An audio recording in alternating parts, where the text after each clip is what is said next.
जय हिंद मित्रों। मैं हूं विनोद चौरसिया और स्वदेशी विचार मंच के इस अंक में आप सभी का स्वागत है। मित्रों, आज हम चर्चा करेंगे कुछ ऐसे विषयों की जो हाल ही में गुजरे हैं। उनमें सबसे महत्वपूर्ण है हमारे आदरणीय प्रधानमंत्री श्री नरेंद्र दामोदर दास मोदी जी के 15 अगस्त के भाषण की। ऐसे तो उन्होंने जितने भी भाषण दिए हैं उनके हर भाषण का अपना एक अलग स्थान है, परंतु इस बार 15 अगस्त को जो भाषण उन्होंने दिया वह ऐतिहासिक भाषण है और उसका अपना एक विशेष स्थान बन गया। इस भाषण में दो बातें मेरी नज़र में जो बहुत ही मुख्य रहीं, उनमें एक था वंदे मातरम का संपूर्ण रूप से लाल किले के प्राचीर से गाया जाना। वंदे मातरम यह एक ऐसा गीत था जिसने भारत की आज़ादी की लड़ाई में ऊर्जा का संचार किया था, जिसके माध्यम से तमाम स्वतंत्रता सेनानी भारतीय जुड़े हुए थे और वो अंग्रेज़ों के अत्याचार के खिलाफ लड़ाई लड़े। परंतु उसी समय मोहम्मद अली जिन्ना जैसी मानसिकता थी जो देश की आज़ादी के लिए नहीं बल्कि अपने अलग इस्लामिक राष्ट्र के लिए लड़ाई लड़ रहे थे। उन लोगों ने, मोहम्मद अली जिन्ना की बात कर रहा हूँ, मोहम्मद अली जिन्ना की मानसिकता के लोगों ने इस बात का विरोध किया कि हमें यह संगीत पसंद नहीं है, यह गीत मुझे पसंद नहीं है। और जो लोग इस देश के नेता बने हुए थे, जिनमें मुख्य रूप से थे बैरिस्टर मोहनदास करमचंद गांधी, जवाहरलाल नेहरू और उनके जैसे तमाम लोग, इन लोगों ने उनकी बातें मान ली। उन्होंने कहा इतना सा मानने में क्या होता है, हम ये गीत नहीं गाएंगे या जितना जिन्ना को पसंद है उतना ही गाएंगे। जिन्ना के तुष्टीकरण की वो जो शुरुआत हुई थी वो आगे चलती गई, न जाने कितनी ही उसकी बातें मानते चले गए और नतीजा ये हुआ कि हमेशा ये तर्क दिया गया इतना सा कर लेने से क्या होता है, इतना कर देने से क्या होता है। और ये करते करते एक दिन ये भी कहा गया कि थोड़ा सा भारत तोड़कर जिन्ना को दे देने से क्या होता है। हमारा देश विभाजित हो गया, लाखों करोड़ों जिंदगियां तबाह हो गईं, बचपन खत्म हो गए और वो दुनिया की सबसे भयावह नरसंहार साबित हुआ। और इसमें एक बात यह भी है कि हिंदू जनमानस जो सोया रहा उसके लिए भी ये बात है कि जब आपकी चेतना सो जाती है तो किस तरह से आपका शोषण होता है ये दिखाई देता है। अब समय बदल गया। 15 अगस्त 2026 को लगभग 150 वर्ष बाद यह वंदे मातरम गीत पूरी तरह से गाया गया, जिसमें हिंदू देवी देवताओं का उल्लेख था, माँ भारती की वंदना थी। यही वो गीत था जिसे बंकिम चंद्र जी ने लिखा था। यह गीत भारतीय जनमानस की चेतना को जागृत होने का, उसकी आत्मसम्मान के जागृत होने का एक परिचय है कि कहीं हमारी आत्मसम्मान की भावना जागृत हो रही है। और इसके बाद मैंने कहा था कि इसमें दो विषय थे।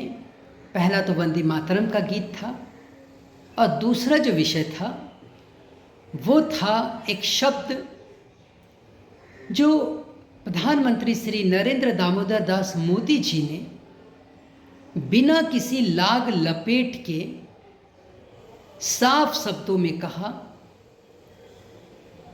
जिससे आज पूरी दुनिया पीड़ित है। सिर्फ हमारा समाज ही नहीं, पूरी दुनिया आज पीड़ित है, और वो शब्द है दिमागी नक्सल। एक नक्सलवादी थे जो कैंसर की तरह इस देश को खा रहे थे। जब कांग्रेस का शासन था, ऐसा लगता था कि इससे हम कभी भी मुक्त नहीं हो पाएंगे,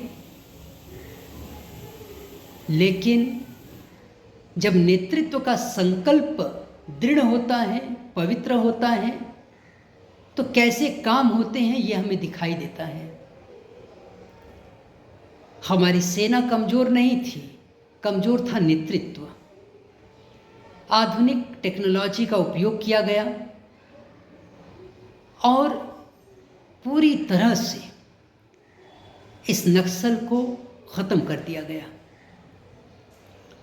परंतु जिस दिमागी नक्सल की बात आदरणीय प्रधानमंत्री जी ने लाल किले के मंच से की, वह विशेष है, क्योंकि यह दिमागी नक्सल हरेक को प्रभावित कर रहा है। आज किसी का भी घर इस दिमागी नक्सल से सुरक्षित नहीं है। आप ध्यान रखिए, ये दिमागी नक्सल बंदूक, गोली ये नहीं चलाते हैं। इनका काम करने का तरीका जो है वो अलग है। आज आप वही शब्द कहते हैं जैसे आपके मन के भाव होते हैं, वैसे ही आप आचरण करेंगे, वैसा ही औरों के साथ व्यवहार करेंगे, और वहीं से आपके संबंध प्रभावित होते हैं। चाहे ये घर परिवार की बात हो, चाहे समाज की बात हो, चाहे देश की बात हो। अब ये प्रश्न आता है कि मन में जो भाव पैदा होते हैं वो कैसे होते हैं। तो मन के जो भाव हैं वो आपके विचारों से प्रभावित होते हैं। यदि विचार शुद्ध हो, पवित्र हो, तो मन के भाव पवित्र होंगे, शब्द पवित्र होंगे, आपके कार्य भी कल्याणकारी होंगे, और आपका सामाजिक संबंध भी बहुत ही शुभ होगा। लेकिन ये जो दिमागी नक्सल हैं वो कैसे दिमाग में जहर भरते हैं, कैसे हमारी विचारधारा को दूषित करते हैं।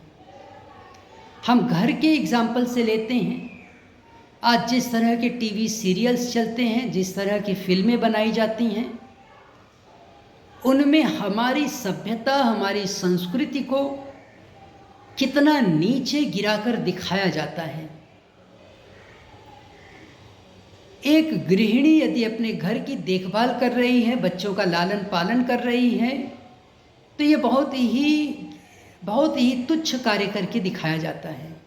उसका जीवन तो घुट रहा है, वो तो बड़े दबाव में जी रही है, उसके जीवन में तो कोई खुशी ही नहीं है। इस तरह का जहर उनके दिमाग में भरा जाता है। अगर कोई स्त्री बाहर काम कर रही है, किसी कंपनी में काम कर रही है, तो जब तक उसके हाथ में सिगरेट ना हो, शराब ना हो, तब तक वो कहाँ आधुनिक होगी। तो इस तरीके से विचारों को दूषित किया जाता है। और एक स्त्री घर का आधार होती है। जब घर का आधार दूषित होगा तो पूरा पूरा परिवार दूषित हो जाएगा, और जब परिवार टूटेंगे तो समाज टूटेगा। ये इतनी गहराई से ये दिमागी नक्सल काम करते हैं। वो बच्चों तक को नहीं छोड़ेंगे। जो टीनेजर्स बच्चे होंगे, उनके दिमाग में माता पिता के प्रति अलग अलग तरह के जहर भरे जाएंगे।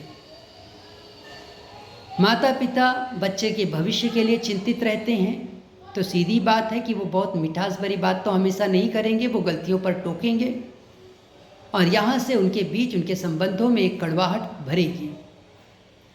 और बच्चा जीवन के दूसरे पड़ाव पे जब इस बात को महसूस करेगा, तब तक बहुत देर हो चुकी होती है। इसलिए मैं कह रहा था कि दिमागी नक्सल, इससे आज कोई भी सुरक्षित नहीं है। तो इससे सुरक्षा का उपाय हमें खुद ढूंढना पड़ेगा। हमें अपने घर परिवार में इस दिमागी नक्सल के अस्तित्व पर विचार करना होगा कि वो किस तरह से हमारे जीवन को प्रभावित कर रहे हैं। हमें अपने बच्चों से खुलकर बात करनी होगी कि ये दिमागी नक्सल जैसा भी कुछ होता है, जो दिमाग में विषैले विचार भरता है। विचार करिए कि वो बच्ची जिसके घर में पहली रोटी गाय को खिलाई जाती है, गाय की पूजा की जाती है, आखिर कैसे वो एक ऐसे घर में चली जाती है, स्वेच्छा से, अपनी इच्छा से वो जाती है, जिस घर में उसी गाय को रोटी के साथ खा लिया जाता है। तो कहीं न कहीं ये हमारी जिम्मेदारी की कमी बताता है कि हम कहीं न कहीं अपनी जिम्मेदारी में कम पड़ गए। हमें सजग होना होगा, सचेत होना होगा, बच्चों से इस बारे में खुलकर बात करनी होगी, अपने धर्म, अपनी संस्कृति, उसकी गरिमा को पहचानना होगा, समझना होगा, और बच्चों को एक आप अवेयर करोगे, उनके साथ डिस्कशन करोगे तो निश्चित रूप से आप उसे सुरक्षित भी कर सकते हो, क्योंकि जब आपका परिवार सुरक्षित होगा तभी समाज सुरक्षित होगा और तभी यह देश भी सुरक्षित होगा। तो आज के इस अंक में इतना ही। देश समाज के प्रति अपने दायित्वों को समझने के लिए हम फिर चर्चा करेंगे। तब तक के लिए जय हिंद, वंदे मातरम।